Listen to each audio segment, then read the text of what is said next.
You're watching Movie Time Cinema. You are watching Movie Time Cinema. And you are watching Movie Time Cinema. You're watching Movie Time Cinema. Hi, it's me Purna.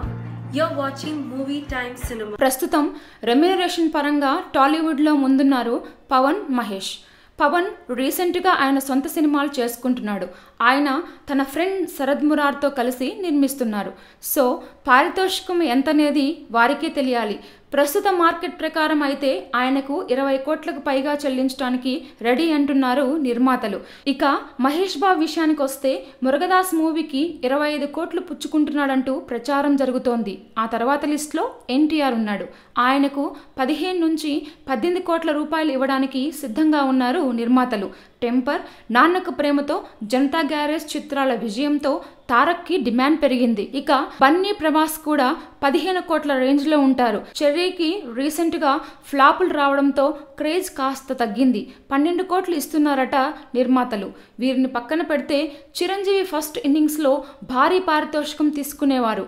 అయితే రీఎంట్రీలో ఆయన market ఎంతనేది ఇంకా తెలియదు. ఎందుకంటే ఆయన నటిస్తున్న ఖైదీ number 150 చిత్రం ఆయన సొంత బ్యానర్లో నిర్మితమవుతుంది.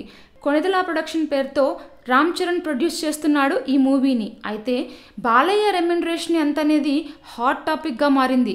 ప్రస్తుతం నందమూరి హీరో మార్కెట్ 50 నుంచి 60 కోట్ల మధ్యలో ఉంది.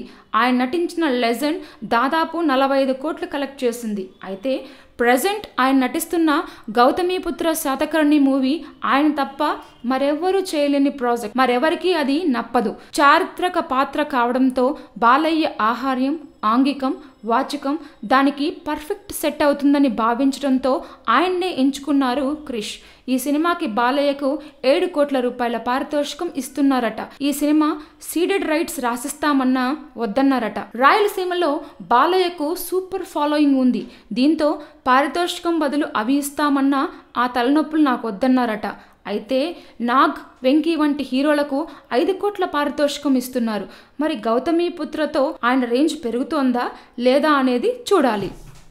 Please subscribe. Please subscribe Movie Time Cinema. Hi, it's me Purna. Please subscribe.